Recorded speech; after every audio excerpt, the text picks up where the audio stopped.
let's see here. We had a number, let's see, that just in the US, and I would think that you're going to have similar numbers in similar kinds of countries. 46% of the people responded. Remember, we had about 1,500, so it wasn't a tiny.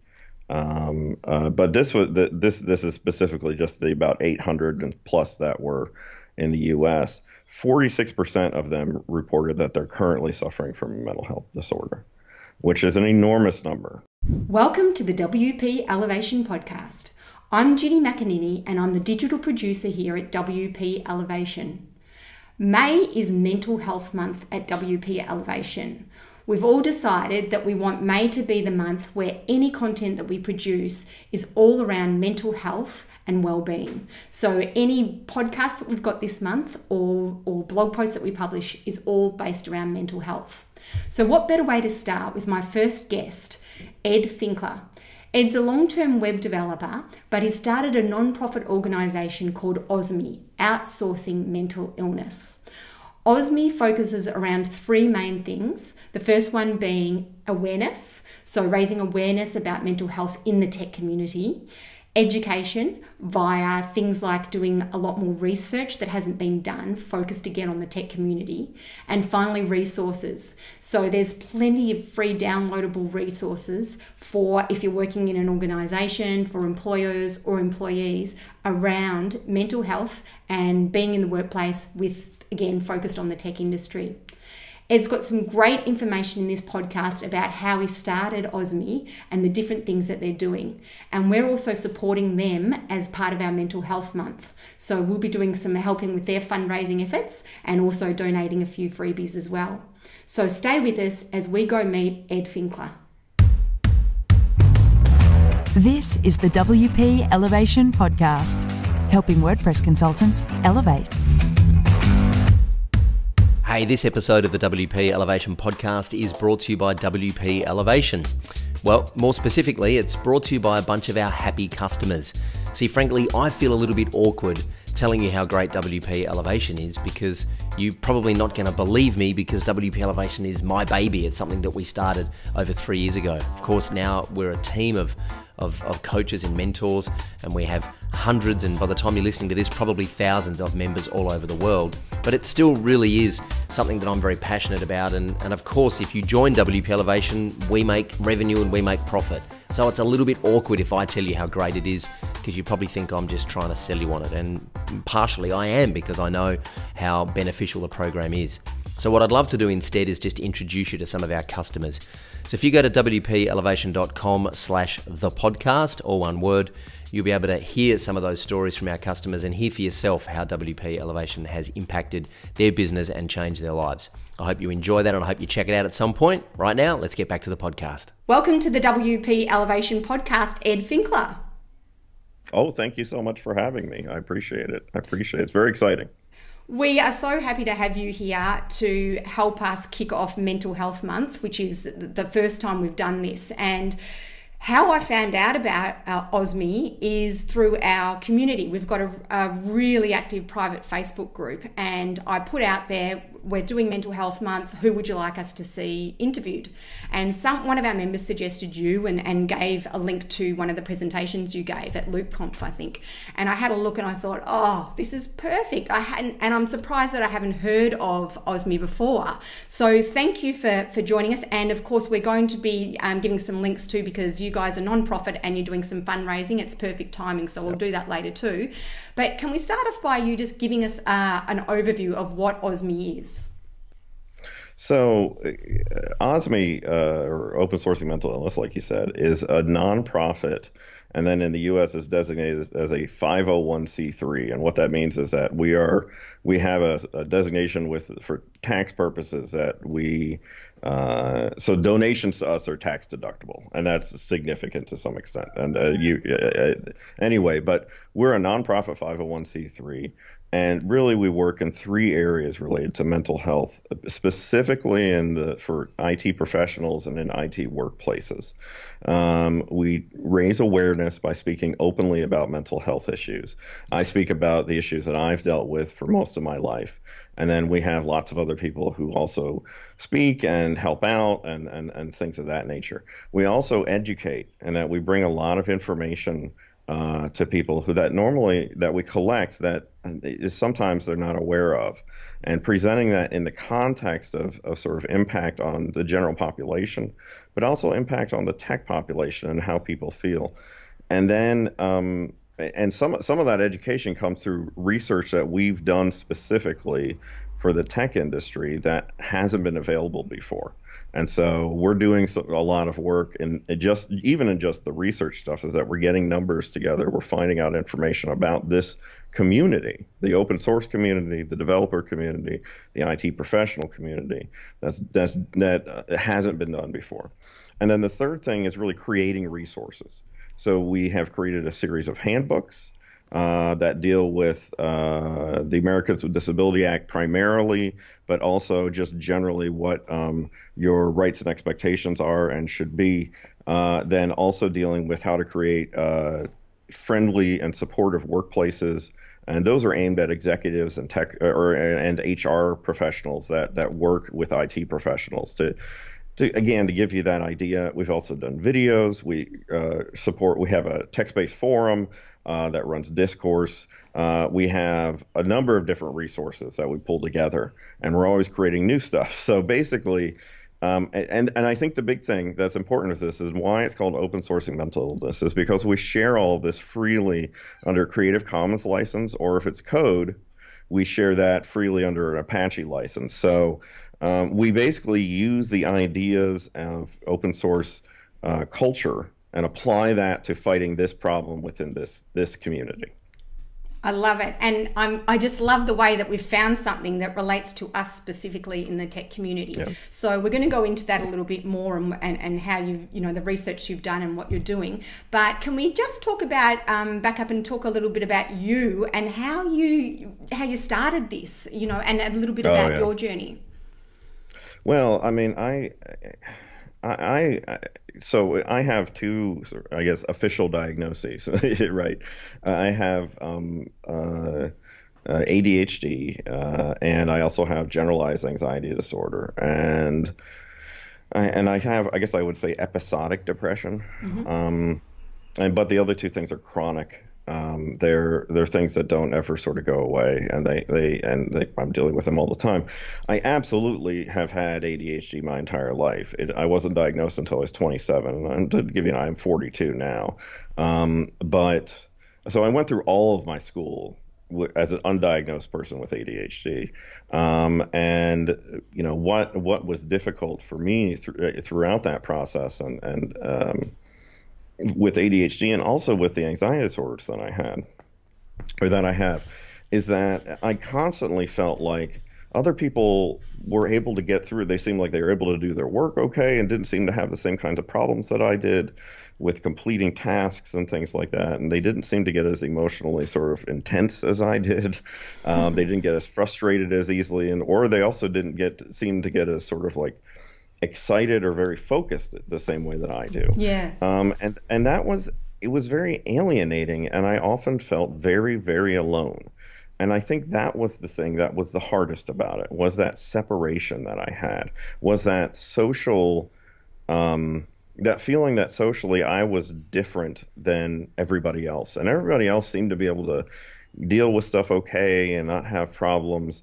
Or they were at least able to sort of cope and get by in regular society, and I felt like I wasn't. I felt like there was always something that I did that eventually would go wrong, and I would ruin things, that's a difficult place to be. And the thing that I found, though, as I sort of got older and I dealt with this, and then as I started looking into this a little bit more, I found that no, actually, it's pretty common.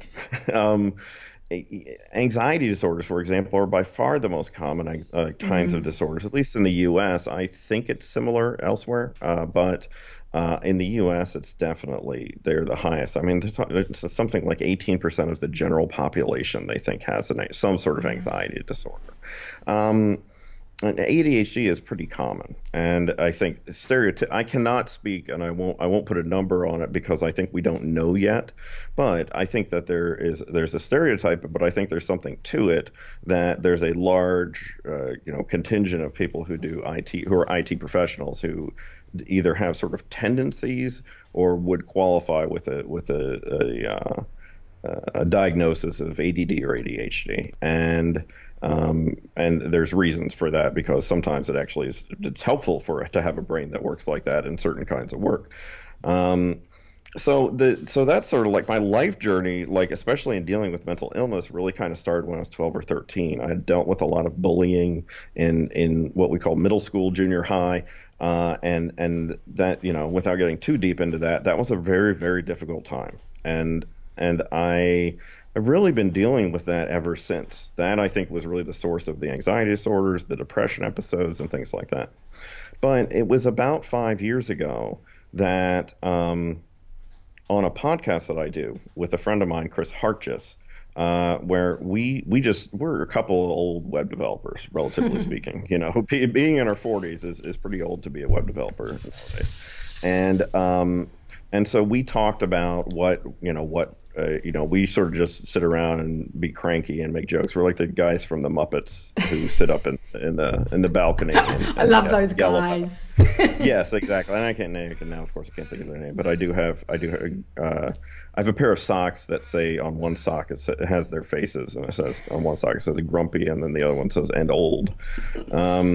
And so, relatively speaking, we are grumpy and old in this community, and so yeah, and it's not particularly a serious podcast, but it was episode 15 of that podcast that I had a really, really rough sort of episode and time at a conference, and it wasn't because of the conference, it was because of a number of factors, like I forgot my medication, and I didn't get enough sleep because I have sleep apnea as well. And so I have to take something. So not sleeping and not sleeping well, it makes things way harder, and it makes things way harder in a lot of ways. And I also ended up getting sick, which happens if I don't get enough sleep. Because I was sleeping terribly, like I was probably getting 1 to 2 hours a night, and it was awful. Anyway, this whole big it's this perfect storm of badness happens.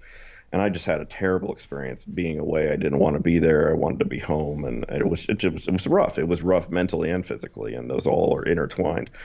And I said to him, I want to talk about this, and I want to talk about what happened to me in that place, and what it's been like to sort of deal with this as just a person, and then also as somebody who's a developer and who's an IT professional. And he said, well, okay, that doesn't sound very funny, but I guess we'll do it.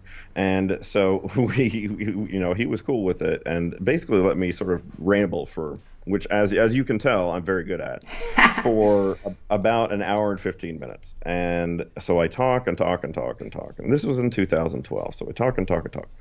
And I just dump all this stuff out here. And up to this day, so we've done 89 episodes. This was the 15th.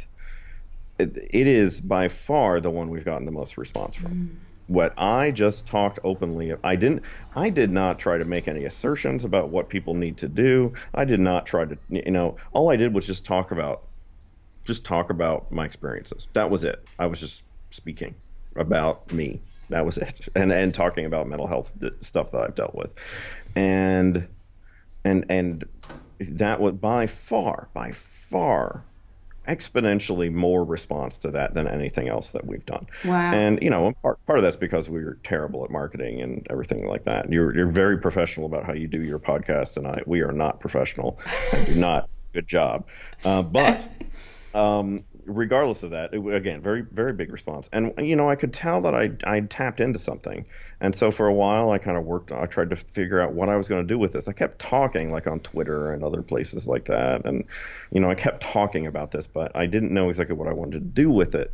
And eventually I decided that I just wanted to keep talking about it, and decided that I would I'd done a number of tech conference speaking, a fair bit of tech conference speaking before for a few years, and had spoken about tech stuff like PHP and JavaScript, things of that nature. And so what I decided to do was, okay, I'm going to take that idea, and I'm going to talk about mental health. I'm going to talk about mental health in the context of I as a developer and what I've dealt with and what maybe other people deal with a little bit too. Yeah. And that's really where that started. And then 5 years from now, I've done it over 60 times.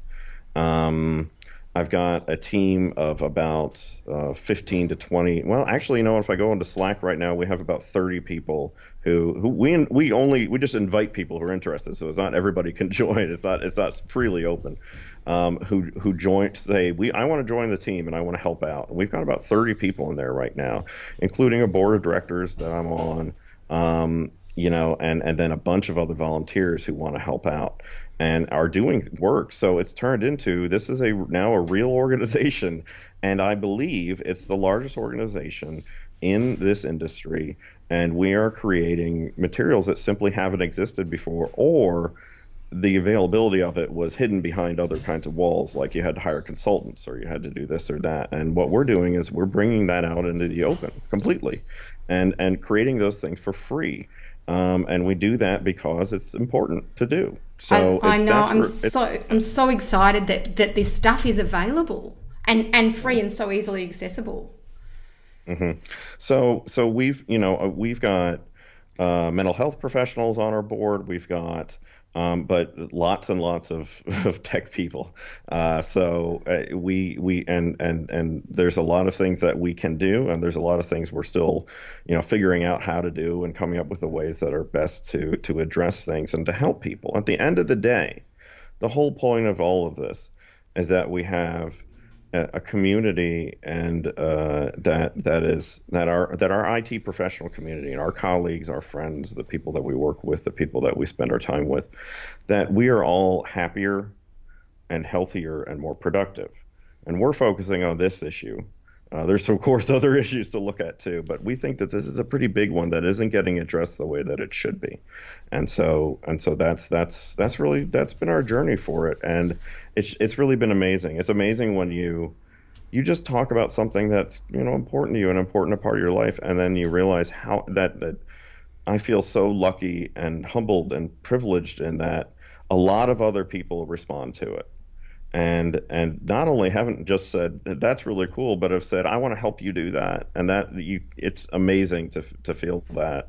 And it is by far, I've been doing various kinds of web stuff for 20 plus years now.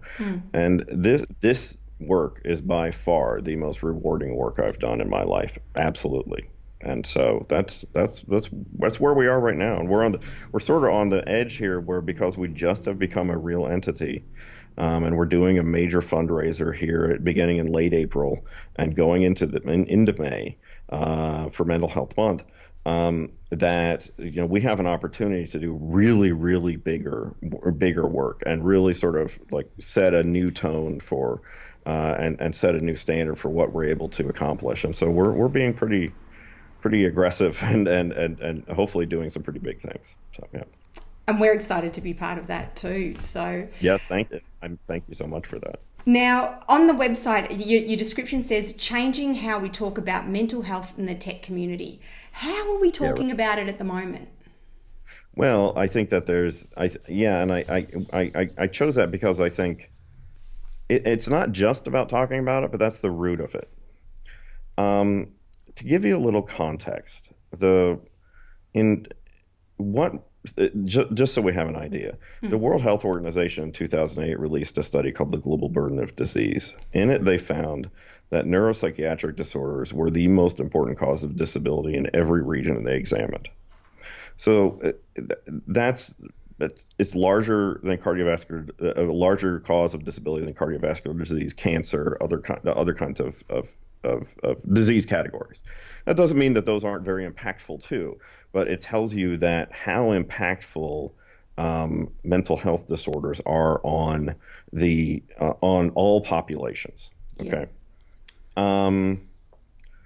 In our survey data that we've done a couple annual surveys, and it's important to remember this, that we don't go and say pick 500 people randomly and make them fill it out. We haven't still figured out how to trick them into doing that.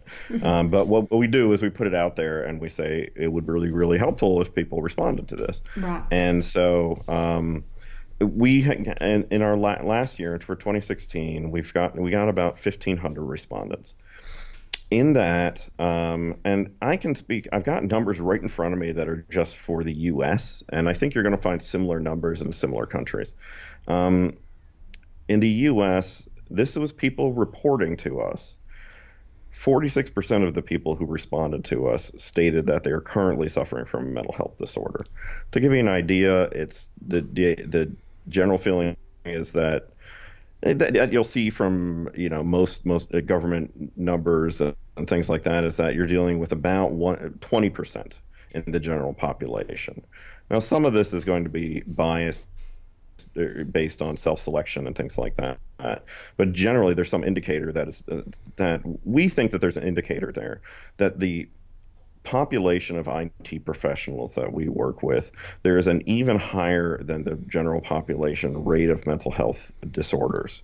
We don't know exactly what that number is, but we feel fairly confident that it's over the 20% that the general population has. Right. So we talk about that, and so I bring those numbers up first because when you compare it to how we speak about and how open we are about discussing a major health issue of that magnitude, with the numbers that we're talking about, with the prevalence that we're talking about, the numbers show us that attitudes towards mental health is that people are far more afraid to discuss it than physical health issues. And I mean, by the numbers, much more afraid. So I've got some numbers in front of me here, and I could say this. Do you feel that being identified as a person with a mental health disorder would hurt your career? That's one of the questions we asked. And of people who were self-employed, and I know there's a lot of self-employed people who you work with, particularly in the WordPress community doing consultancies and things like that, or small teams, right? 53% said yes, 40% said maybe. So that's 93% of people said yes or maybe. Wow, that's huge. Yes, and so let's see here. Do you think that discussing a mental health disorder with your employer would have negative consequences? Even among those who are self-employed and they sort of view our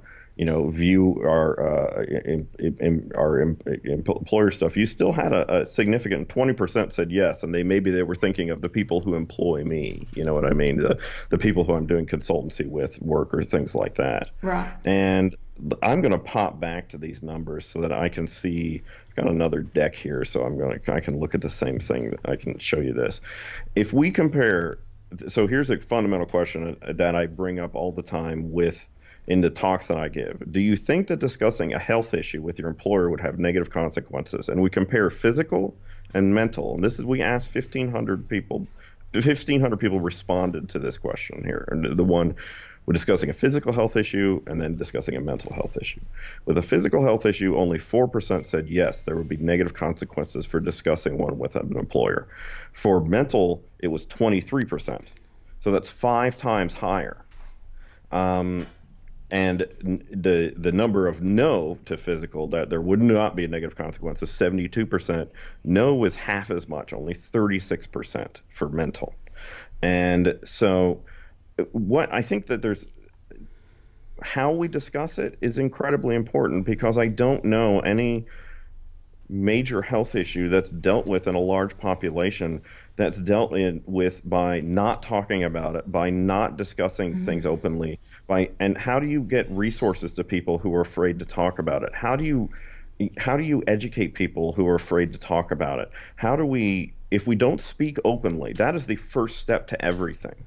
We have to, and it doesn't mean you have to tell everybody your business, right? Yeah. I sort of have my therapist says I have a confessional personality, and I think that's right. I tend to I probably overshare a little bit than most people would feel comfortable with, and that's what I do, and that's fine, and that works out well because I can do this kind of work, and that's good, and I think for mostly good.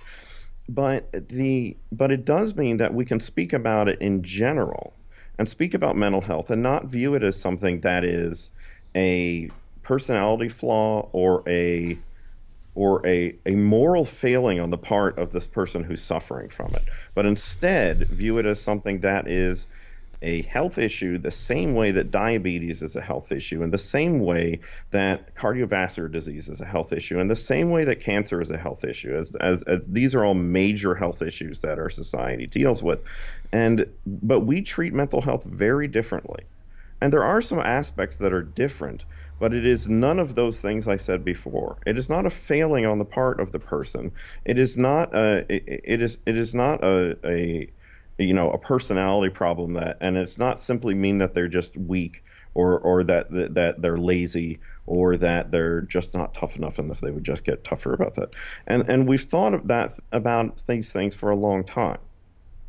And because we've thought that for such a long time, people are afraid to talk about it because they're afraid of people judging them. And now I think we're a little bit more willing to discuss these things, but we're still afraid. We're still concerned about how we're going to be perceived. And that bears out with all the numbers that I have. All the numbers point to we are still very afraid to discuss this. And as a consequence, that means people won't get the help they need.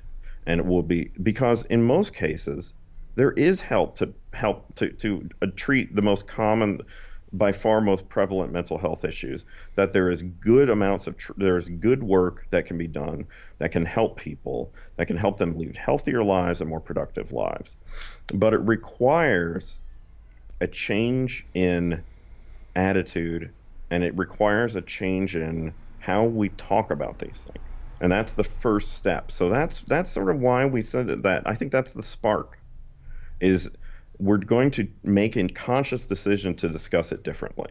We're going to make a conscious decision and sometimes what it often means is we make a conscious decision to listen instead of telling people what to do. We listen to and so we try to learn and we try to understand, and that conversation changes. So that conversation becomes one that's based in empathy and not based in judgment.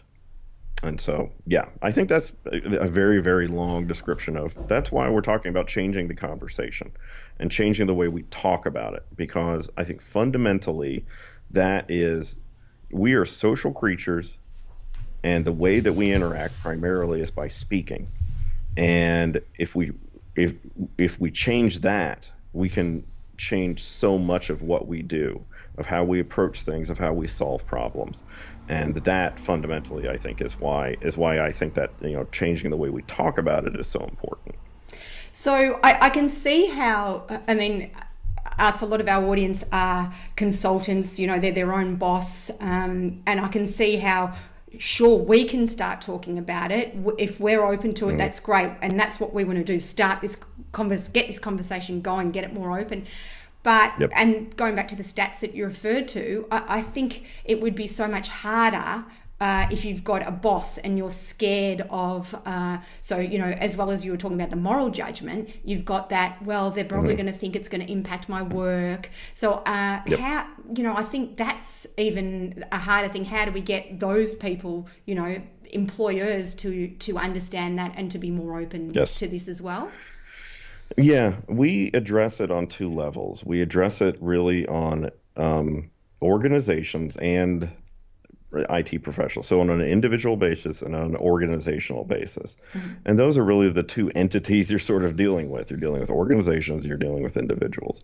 On an individual level, I want to say quickly that people shouldn't underestimate how important it is, even on an individual level in their small social groups, the kind of impact you can have on someone's life by simply choosing to discuss freely and without judgment and openly a mental health thing, because it is so prevalent, and we are also afraid to reveal it. Most people with mental health disorders are very, very good at hiding it. We've felt like we've had to learn to do that. So as a consequence, I want to emphasize, it's not like you can't do important life-changing work by simply discussing it openly. So keep that in mind. As an individual, you can have enormous impact on the lives of the people around you. However, it is absolutely the case that an example, I think the most important place to talk about this is particularly in the U.S., because in the U.S., the primary conduit for healthcare is the workplace. Healthcare is generally provided by a workplace. And your health insurance and your access to healthcare it goes through that workplace, goes through that organization. Now, I know it best because that's where I am and that's where I grew up. So that's what I know. Yeah. But I think that even just the fact that the people that you work with the most, the work that you do, that environment is very impactful on your happiness and your health and your well-being. Now, on an organizational level, we acknowledge that and think it's really important to not just be talking to individuals and the people who say are maybe the employed, but also the people who are organizationally have impact within an organization. And those are executive teams, HR groups, anyone who's in a management or leadership role. They have a great responsibility to address this, and also a responsibility to their organization. And the reason why I say that is because it is absolutely the case that organizations that take the well-being of their employees seriously are going to have happier, healthier, more dependable, more productive, and more loyal employees. I fundamentally believe that. Me too. I can't, sorry to interrupt, but I can't believe that not enough organisations see this. Like, they can't see the benefits of it. And just to give you a quick example from our point of view, Troy always says, well, I have my birthday off every year, so all of you guys are going to have your birthday off. And it's just something as simple as that, saying, hey, you bloody deserve that. You work hard, go have your birthday off. Or, just little acknowledgements, but showing that you take things seriously about asking how your employees are going, how are you actually going? I think just small things, and not enough employers actually see it's not that hard. They don't, and I think it's because, to some extent, I think it's a little bit more difficult to, it's always that thing is like, how do you measure what you're doing and its impact? And I think there's a couple things that work here. The first thing is that I think for the most part, most people want to help. I think that there's two things. They're not sure if it matters on an organizational level, but I believe it does. I think we make a good case that it does, and in our videos and our handbooks, we make a good case that it does, because there's two ways of looking at it. Well, sick workers don't work, and so you look at it that way. It doesn't matter what they're sick with. If they're sick, they're not going to be able to work as well for you. The flip side of it is that the happier, healthier, and the feel that they are more respected by an organization, they're going to work harder for you. They just are. All the jobs that I've liked and looked back at, it was about the people I worked with and how I felt that they respected me, and vice versa. It generally wasn't really about the work that I did. It wasn't about like the kind of work it was. It was about that. Now, the other side of it is that it's just looking at it from a standpoint of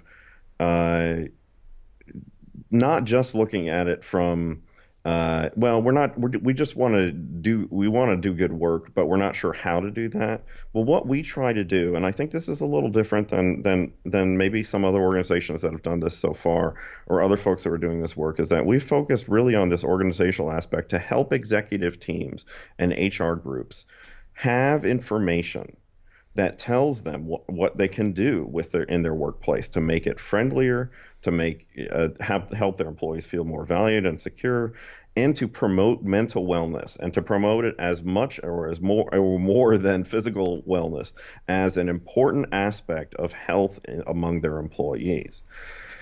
And we've created videos, we've created handbooks, we've created those kinds of things, and can work with organizations who want to partner up with us to help them go through this process and figure out what to do. We have the expertise, and we also give these resources away for free because we wanted that actionable information out there. Again, it's my belief that for the most part, people who in those positions want to do good work, and they want to help, and they want their employees to be happy. The problem is, in the same way that we don't discuss it and we're afraid of things to do, they're afraid too. Most organizations, I think most people in leadership roles in organizations, are afraid because they don't know that if they make a mistake in how they handle something, maybe not just, one person loses their job, maybe financially 20 people lose their job. Right. Maybe the organization goes under if they really goof it up, right? Yeah. And so there's a lot of pressure there. So we want to give them real, actionable,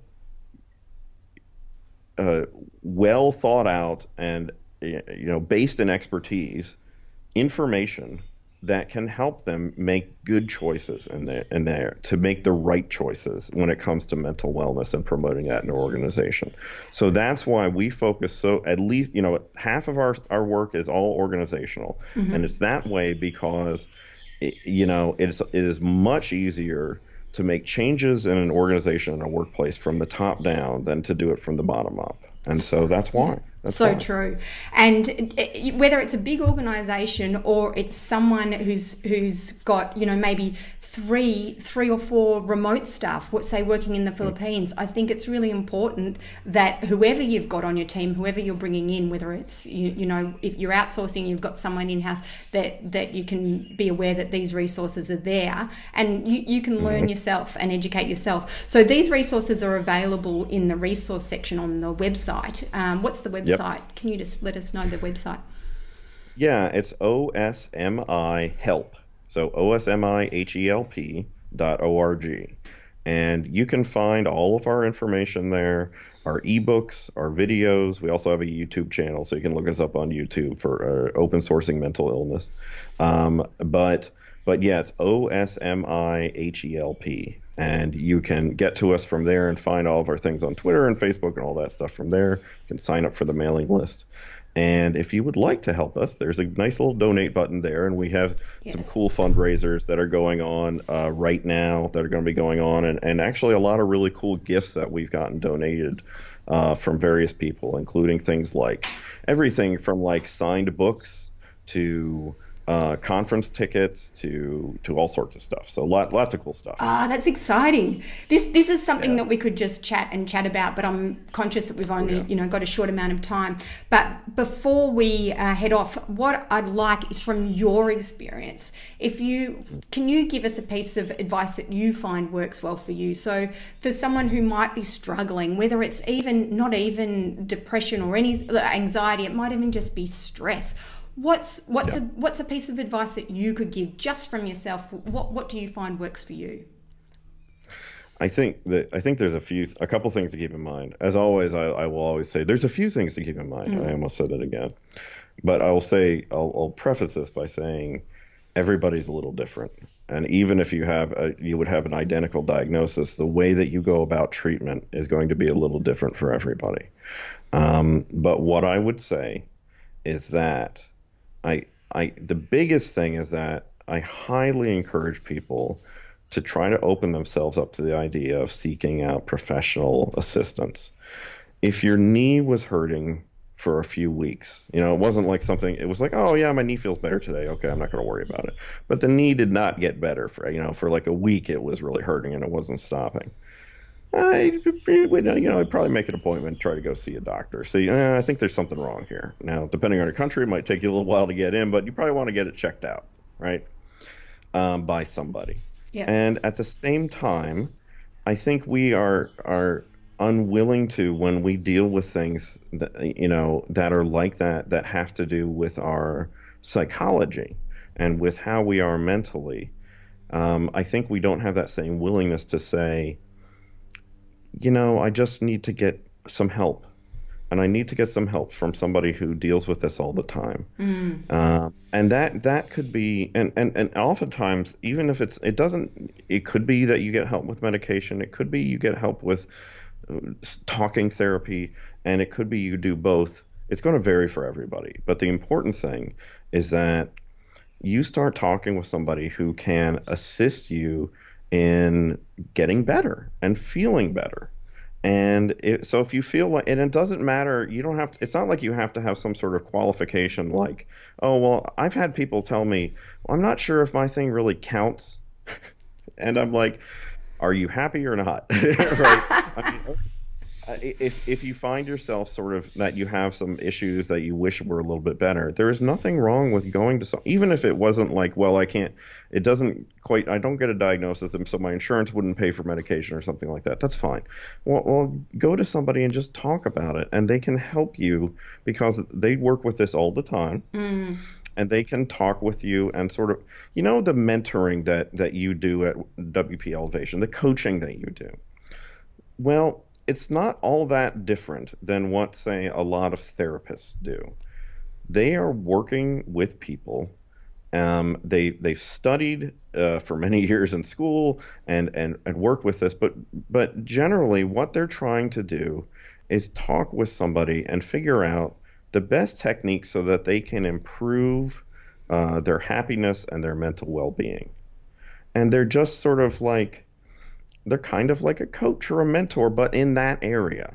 And so when I thought about it that way, I found it really helpful. It's sort of like having a trainer available to you, or just somebody you say, when I'm having a tough time, I could really go and talk to them, and they can offer some advice that's grounded in experience. Yeah. That this is not the first time they've seen this. No, they've seen this in like 200 people, right? And they can give you some good ideas of how to go forward. And so I think it's just important, as best you can, and sometimes it's hard because of the way that we've been brought up or the stigmas that have been attached to this with us, but ultimately you just want to be healthy and happy. And there's nothing wrong with getting checked out and talking with somebody. And if it turns out that you don't like this doctor, or you don't like this psychiatrist, or you don't like this psychologist, well, then just go see a different one, because some of them kind of suck. But most of them are good. But, that's the other thing, is sometimes I've seen like, well, I had a therapist, they were terrible, so I'm never going to see a therapist again. But no one would say that about just a regular general practitioner doctor. They would never say, well, I had a doctor, and I didn't like that doctor, so I will never see a doctor again. Now, I've occasionally had a couple friends who are a little crazy. Don't say that, but in general, you don't reject the idea of modern medicine outright. Correct. And yeah. by the same token, just work with it, and that you don't have to, and it's probably not a good idea to try to do it alone.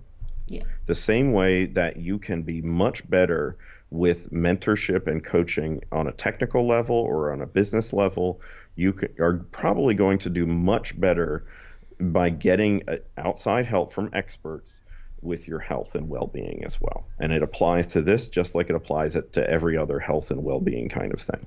Definitely. I think that's very solid advice. Thank you, Ed.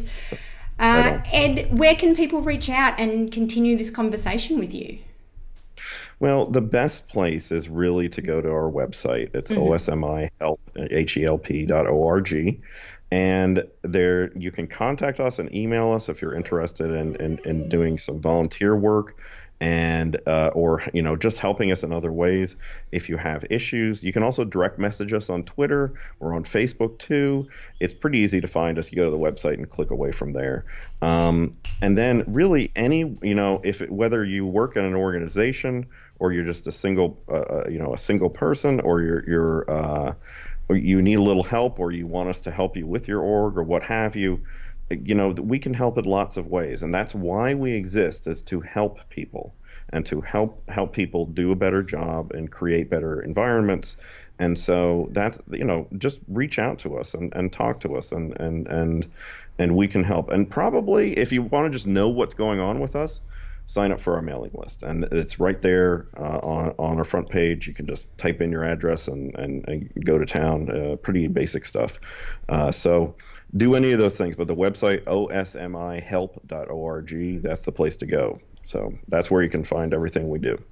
Ed, thank you for being with us on the podcast today. Your insights are fantastic, and your organisation, I'm so happy that we've come across it, because we will be definitely telling people about this for a long time to come, and hopefully you'll raise some great money to continue the research and the education that you're doing, because it's so important in the tech industry.